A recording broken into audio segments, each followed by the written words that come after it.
Bismillahirrahmanirrahim. Assalamualaikum warahmatullahi wabarakatuh. Alhamdulillahilladzi ja'ala ramadhana syahra siyam wa syahral qiyam wa anzala fihi al-Qur'an hudan lin-nasi wa bayyinatin minal huda wal furqan. Ashhadu an la ilaha illallah wahdahu la syarika lah wa ashhadu anna Muhammadan abduhu wa rasuluh sallallahu alaihi wa ala alihi wa sahbihi wa sallama tasliman katsira, amma ba'du. Allahumma anfa'na bima 'allamtana wa 'allimna ma yanfa'una wa zidna ilma. Ikhwani wa akhwati fillah, a'azzani Allah wa iyyakum. Allah tabaraka wa ta'ala, kita bersyukur kepada Allah Jalla wa Ala atas berbagai macam nikmat-nikmat dan kebaikan yang Allah curahkan dan Allah karuniakan kepada kita semua. Satu nikmat yang patut untuk kita syukuri, yang saat ini amat sangat kita rasakan, adalah di saat Allah memberikan nikmat kehidupan kepada kita, diberikan kita nikmat umur panjang, sehingga dengannya kita bisa kembali menjalani hari-hari yang indah di bulan yang penuh dengan berkah, yaitu di bulan Ramadan di tahun ini, tahun 1445 Hijriah. Yang tidak tersembunyi bagi kita bahwa bulan Ramadan yang saat ini kita berada di dalamnya adalah bulan mulia. Ramadan adalah bulan istimewa. Ramadan adalah bulan yang Allah berikan padanya banyak kebaikan dan keberkahan. Dalam sebuah hadis sahih dari sahabat Abu Hurairah radhiyallahu anhu, ketika Ramadan datang, Nabi SAW berkata kepada para sahabatnya, Nabi mengatakan, atakum Ramadan, datang kepada kalian bulan Ramadan, syahrun mubarak. Ramadan adalah bulan yang diberkahi. Berkah itu dalam bahasa Arab artinya kathirul khair, banyaknya kebaikan. Maka ketika Ramadan dikatakan sebagai bulan yang diberkahi, artinya Ramadan adalah bulan yang Allah turunkan padanya banyak sekali kebaikan-kebaikan. Lantas dalam hadis ini Nabi SAW menyebutkan kepada kita tentang beberapa kebaikan-kebaikan, keberkahan dan keistimewaan yang ada pada bulan Ramadan. Yang pertama, beliau mengatakan, faradallahu azza wa jalla alaikum siyamah, bahwa di antara keistimewaan dan keberkahan bulan Ramadan, bahwa di bulan ini Allah telah wajibkan kepada kalian berpuasa. Allah nggak pernah wajibkan kepada kita puasa di bulan apapun. Hanya ada kewajiban puasa itu di bulan Ramadan. Dan Nabi menyebutkan sejatinya adanya kewajiban puasa di bulan Ramadan menjadi salah satu sebab sehingga Ramadan dikatakan sebagai bulan yang diberkahi. Mungkin kalau di dalam Ramadan tidak ada kewajiban puasa, Ramadan sama dengan bulan-bulan yang lainnya. Tapi karena di bulan ini ada kewajiban berpuasa, jadilah Ramadan menjadi bulan yang berkah. Maka seyogianya bagi setiap kita muslim dan muslimah untuk menyikapi kewajiban puasa ini dengan berlapang dada. Tidak menganggap puasa itu sesuatu yang akan membatasi kebebasan dia.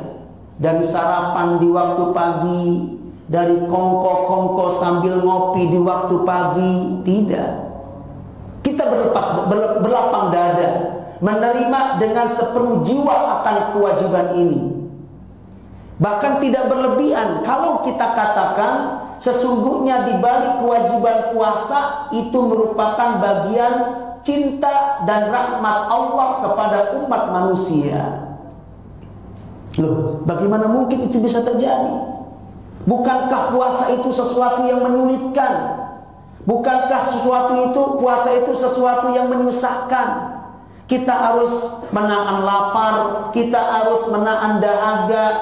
Bersusah-susah kok dikatakan sebagai nikmat dan karunia. Kita katakan bahwa tidak tersembunyi bagi kita bahwa di balik ibadah puasa ini banyak kebaikan, banyak keutamaan.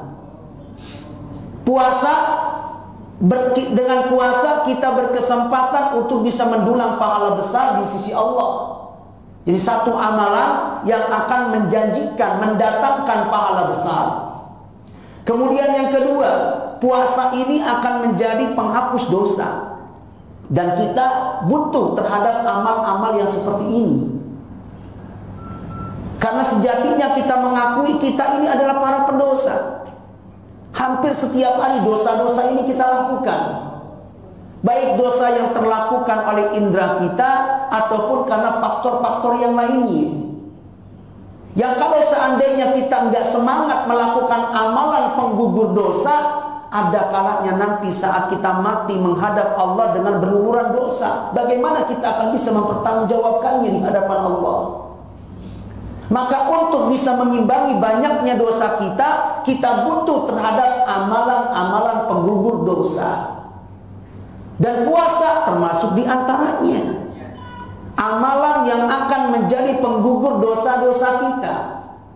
Ghufira lahu ma taqaddama min dzambi. Dalam hadis sahih dikatakan demikian. Kemudian puasa dikatakan juga oleh Nabi SAW adalah satu amal yang juga kelak akan menjadi pembela kita, penolong kita, pemberi syafaat buat kita di hari kiamat kelak. Dan kita juga butuh adanya syafaat ini. Karena efek syafaat itu luar biasa. Ada kalanya dengan syafaat orang yang sudah terponis masuk neraka, tapi dengan adanya syafaat bisa jadi, bisa enggak jadi masuk neraka, malah masuknya ke surga. Itu luar biasanya syafaat. Ada orang sudah terponis, harusnya dia masuk neraka, tapi karena adanya syafaat nggak jadi masuk neraka, malah masuknya ke surga. Ada nanti orang yang seperti itu, yang kalau saat ditimbang amalnya misalkan nggak cukup kebaikannya itu untuk bisa mengembangkan dosanya, yang seperti ini terponis masuk neraka. Fa amma man khaffat mawazinuhu fa ummuhu hawiyah. Orang yang amal kebaikannya lebih ringan daripada dosanya, artinya dosanya lebih banyak daripada pahalanya, maka yang seperti ini tempat kembalinya adalah neraka hawiyah. Wa ma adraka ma hiya, tahukah engkau apa itu neraka hawiyah? Narun hamiyah. Neraka tempat yang dipenuhi oleh api yang bergejolak.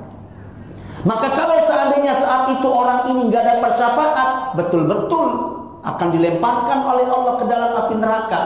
Tapi ternyata dengan adanya syafaat dianulir, nggak jadi masuk neraka, justru masuknya ke dalam surga. Iya. Dan kita harus mengantisipasi keadaan seperti ini. Tentu keadaan seperti ini tidak kita inginkan. Kita ingin saat nanti amal kita ditimbang, yang lebih berat dan dominan adalah amal baiknya. Yang lebih dominan dan lebih berat adalah pahalanya. Tapi kita mengambil kemungkinan terburuk. Ya, siapa yang tahu bahwa kebaikan-kebaikan yang kita lakukan ini sejatinya belum cukup untuk bisa mengimbangi dosa-dosa kita. Saat ditimbang nanti, ternyata keburukan kita tetap lebih banyak. Saat itulah kita butuh pada syafaat. Dan di antara perkara yang akan bisa memberikan syafaat, penolong dan pembela kita adalah puasa yang selama ini kita kerjakan di dunia. Nabi SAW menyebutkan bahwa nanti puasa itu akan berkata di hadapan Allah. Puasa bisa bicara di hari kiamat kelak. Nabi mengatakan, yaqulus siyam, puasa akan berkata, ay rabbi mana'tuhu ta'ama wa syahwah. Wahai Rabbku, dulu waktu di dunia aku cegah orang ini dari makan, aku cegah dari minum, aku cegah dari melampiaskan syahwatnya. Fasyafi'ni fi, maka pada hari ini izinkan aku untuk bisa memberikan pembelaan, penolong, pemberi syafaat untuknya. Lantas kemudian Allah pun mempersilahkan puasa untuk memberikan pembelaan kepada orang-orang yang mengerjakannya di dunia. Nah, luar biasa. Kemudian dalam hadis yang lain Nabi juga menyebutkan bahwa puasa itu adalah junnah. Junnah itu artinya tameng, perisai. Perisai dari apa? Dari api neraka. Asyamu junnatun. Puasa itu adalah tameng dan perisai. Yastajinnu bi'al abdu minan nar yaumal qiyamah. Yang dengannya seorang hamba melindungi dirinya, membentengi dirinya dari api neraka. Dan itulah fungsi dari sebuah perisai, tameng. Untuk apa? Melindungi diri, melindungi badan dari sesuatu yang membahayakan. Kita lihat bapak-bapak polisi misalkan ketika terjadi huru-hara, kekacauan, ya, mereka terjun dengan membawa tameng. Untuk apa fungsinya? Untuk melindungi badannya dari lemparan batu, lemparan botol, lemparan bom molotov, benda-benda tajam yang akan berpotensi membahayakan dirinya. Maka mereka bawa tameng-tameng itu. Prajurit juga demikian, ketika terjun di medan perang saat bertempur, mereka juga menggunakan tameng-tameng. Ya. Untuk apa? Lagi-lagi melindungi dirinya dari sabetan pedang, dari ujung tombak, dari anak panah atau benda-benda tajam lainnya, dan begitu seterusnya.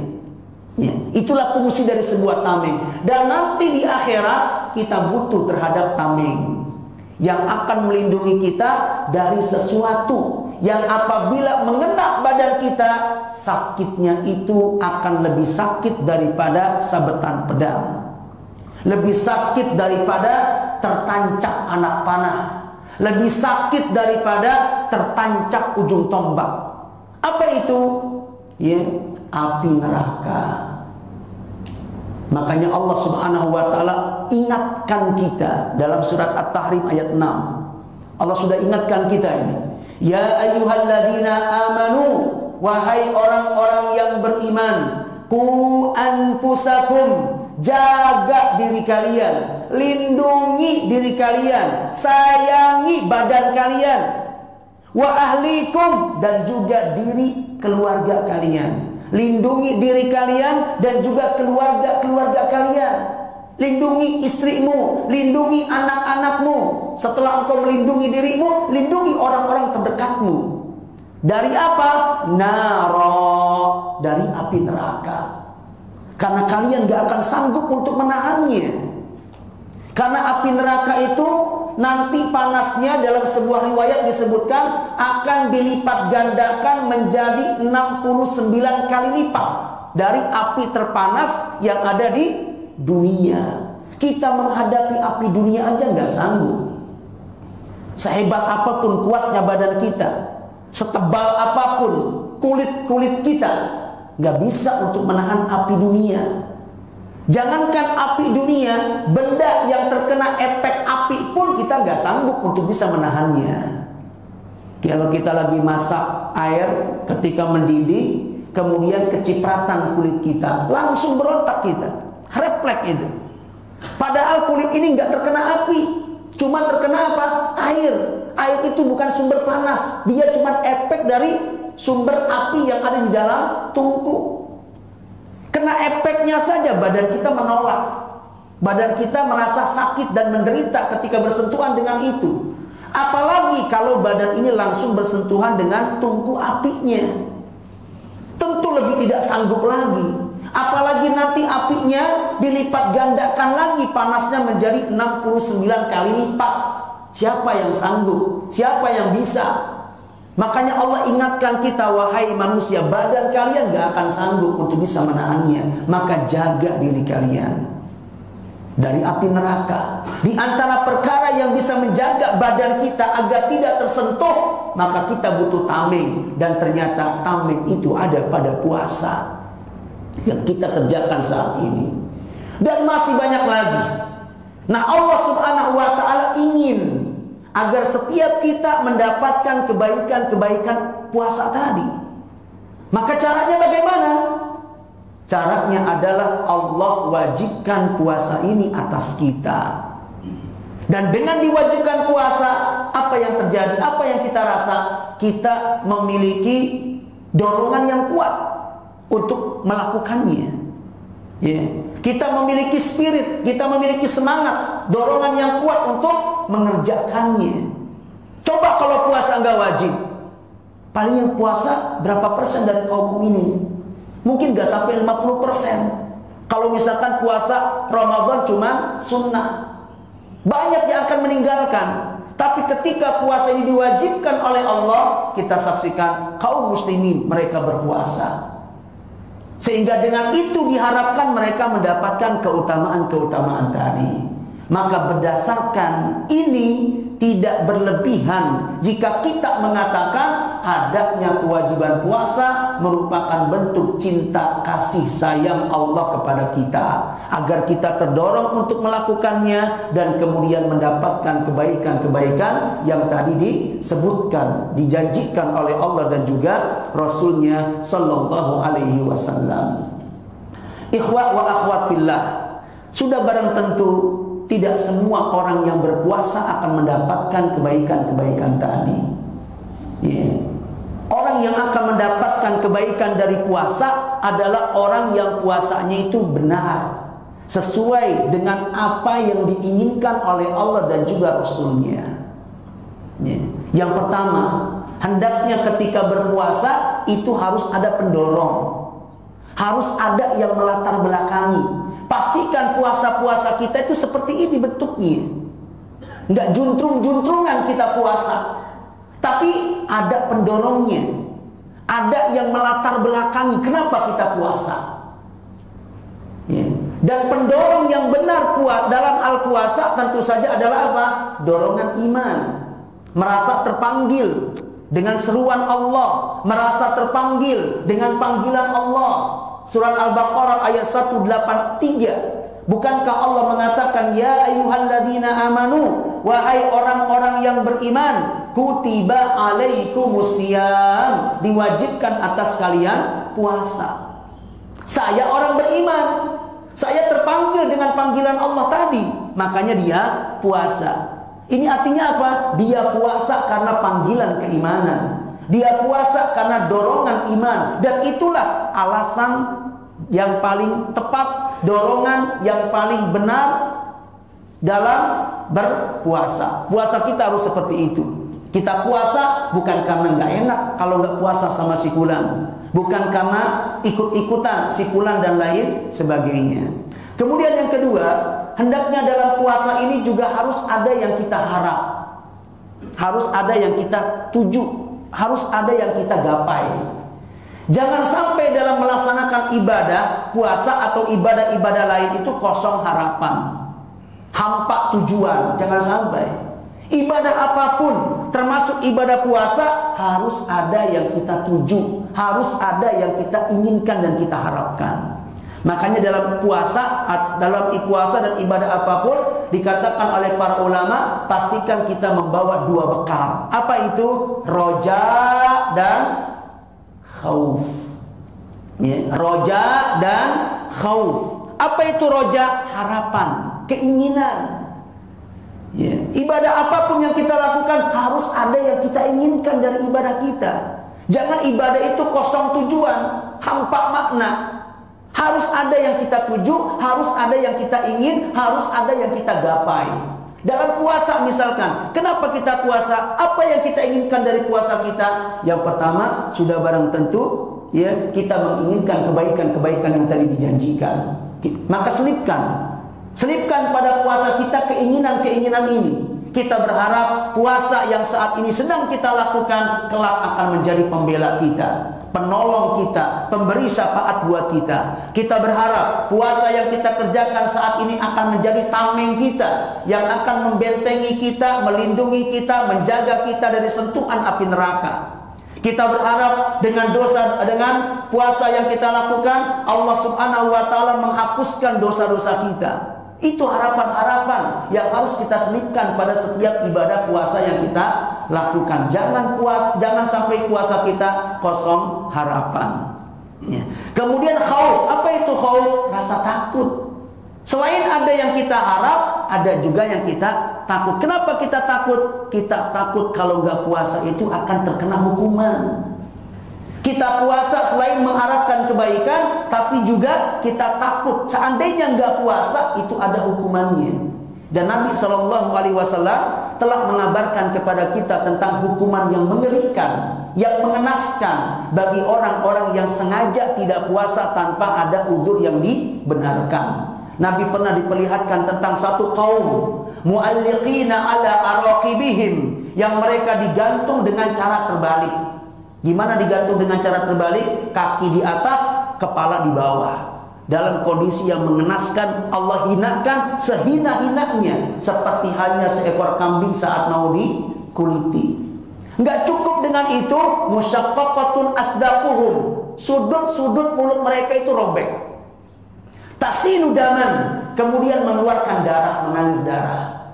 Nabi kesian, ngenas, sampai ditanya apa dosanya. Kemudian dikatakan itu adalah kaum yuftiruna qabla tahillati shaumihim, yang mereka berbuka, tidak berpuasa saat di siang Ramadan tanpa ada udzur yang dibenarkan.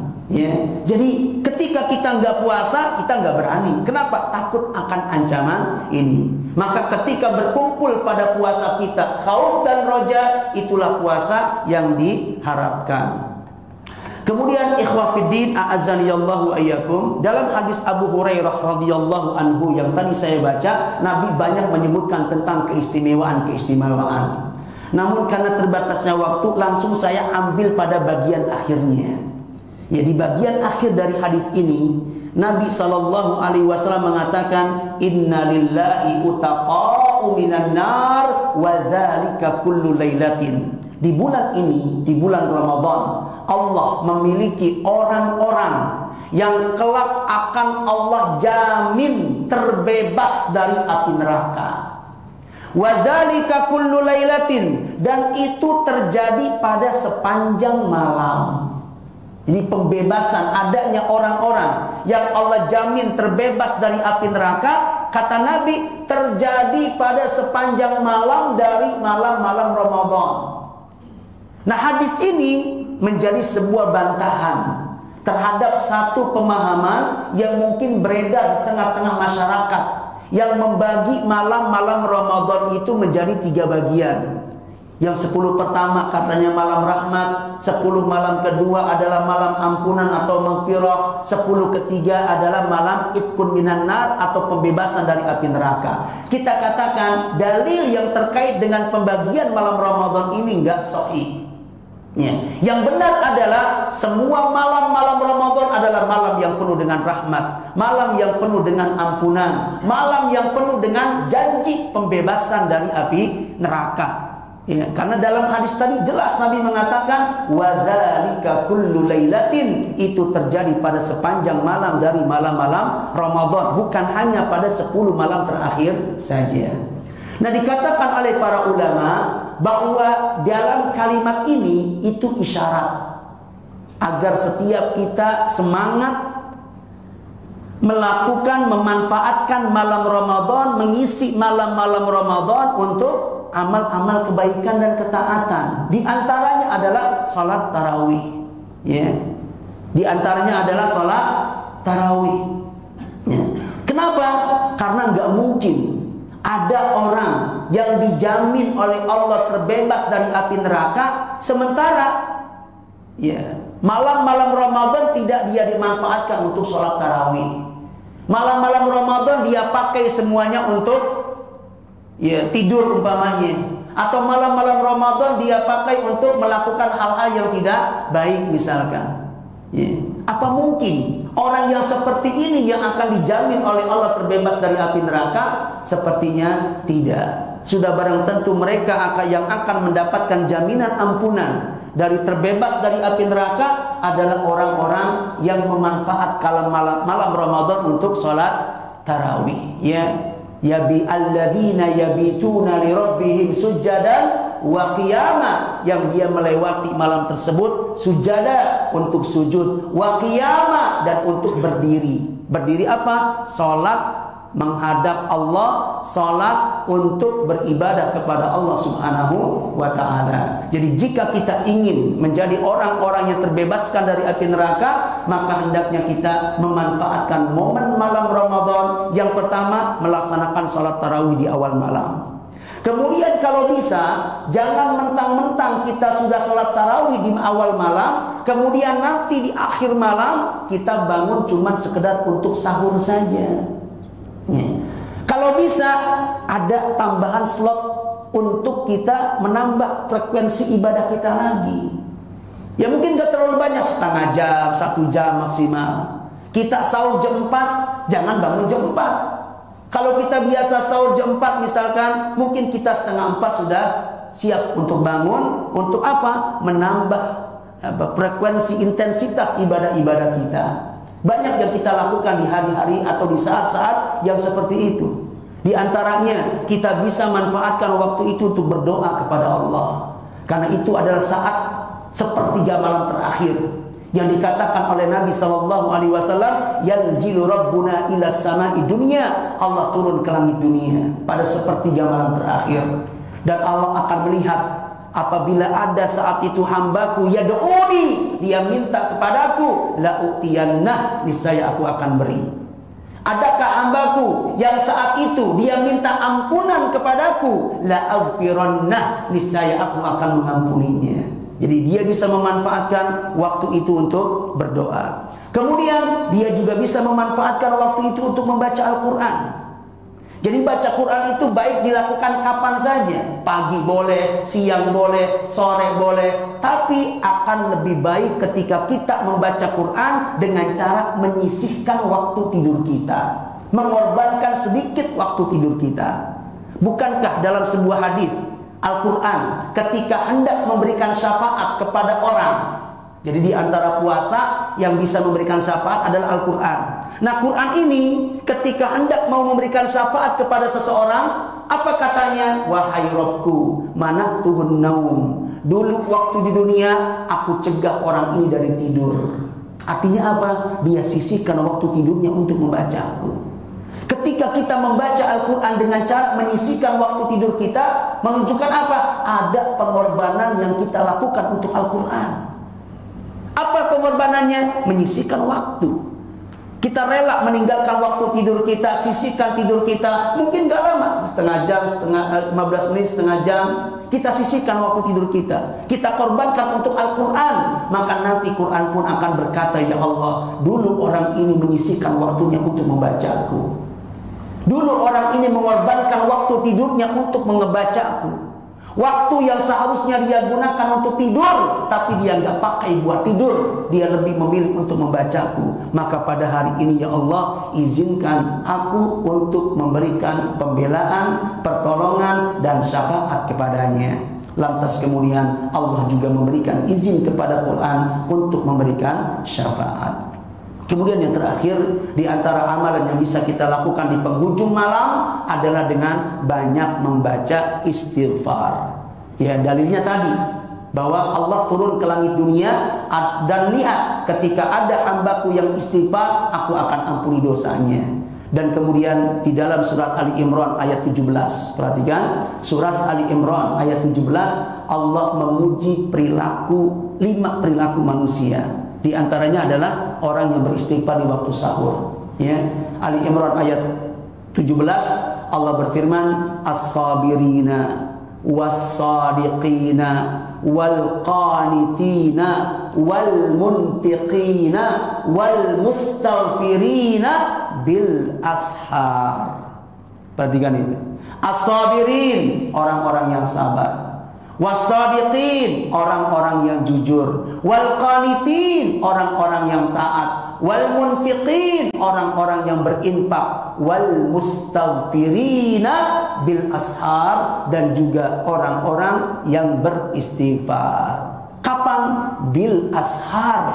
Ashar itu waktu sahur, ya. Jadi slotkan, sediakan ya waktu sebelum sahur barang beberapa menit. Ya syukur-syukur bisa sampai setengah jam, syukur-syukur bisa sampai 1 jam, ya. Tapi kalau minimal ada 10 menit lah ya sebelum kita santap sahur, ya. Ya, kita sudah siap untuk bisa menambah aktivitas ibadah kita. Jangan mentang-mentang saya kan udah sholat di malam, ya. Kemudian bangun cuma sekedar melek mata, nyantap, sahur tanpa ada penambahan intensitas amal. Harus ada. Mumpung ini hari-hari yang dimana Allah berikan kepada kita kemudahan untuk melakukannya. Terbelenggunya syaitan, ya, dengan itu akan membuat manusia merasa lebih mudah dalam melakukan amal-amal kebaikan, kebajikan dan ketaatan, ya. Maka apabila hari-hari Ramadan kita manfaatkan untuk itu, siangnya kita gunakan untuk berpuasa, malamnya kita gunakan untuk tarawih, dan kemudian di penghujung malam kita menambah sedikit intensitas amal kita, maka dengan itu Allah Subhanahu wa taala akan memberikan kebaikan dan keberkahan kepada kita. Dan sudah barang tentu ketika puasa jangan juga sampai kemudian mencegah kita dari melakukan kewajiban-kewajiban yang ada di pundak kita. Sekalipun puasa, tetap kewajiban ini harus kita tunaikan. Kewajiban kita sebagai kepala keluarga dalam mencari nafkah, kewajiban kita sebagai seorang pegawai dan karyawan untuk bekerja sebaik mungkin, ya, sebagai bentuk syukur kita kepada perusahaan yang telah memberikan lapangan pekerjaan kepada kita, sehingga dengan itu kita bisa memberikan nafkah buat anak dan istri kita, ya. Sebagai wujudnya kita bekerja dengan penuh semangat. Padanya puasa jangan sampai mencegah dari itu semua, ya, dengan alasan puasa kemudian dia bekerja semaunya dan seadanya. Al-mu'minu idza amila amalan atqanahu. Seorang mukmin sejati ketika dia melakukan amalan maka dia menekuninya, melakukan amalan itu dengan serius, dengan baik, sehingga menghasilkan sesuatu yang bermanfaat buat dia, buat perusahaan, dan buat manusia yang lainnya. Ya, demikian yang dapat kami sampaikan. Sekedar mengingatkan kepada ikhwah dan akhwat para jamaah sekalian bahwa saat ini kita berada di hari-hari mulia, di bulan yang penuh dengan kebaikan dan keistimewaan. Hendaknya kita bisa menyingsingkan lengan baju kita, menambah intensitas ibadah kita kepada Allah Tabaraka wa Ta'ala. Apabila ada hal yang perlu dipertanyakan, satu saja, karena jatah kita sampai jam 13.00, ya, penyampaian materi sampai 12.55. Kalau memang ada, silakan, masih ada waktu 5 menit. Oke, Masya Allah, ya. Seperti Ramadan kan Quran, jadi banyak dari kita punya target khatam satu kali, 2 kali, 3 kali. Masya Allah. Kita bacanya kan ngebut. Padahal artinya juga kita nggak tahu, Ustaz. Masya Allah. Iya, taib, jazakallahu khairan. Iya. Ya, sejatinya kewajiban kita terhadap Al-Quran itu ada 3. Ya, membacanya, memahami maknanya, dan endingnya adalah beramal dengan petunjuk-petunjuknya. Tapi memang, ya, dari 3 amalan ini, ya, untuk yang di Ramadan, anjuran untuk membacanya itu yang memang amat sangat ditekankan, ya.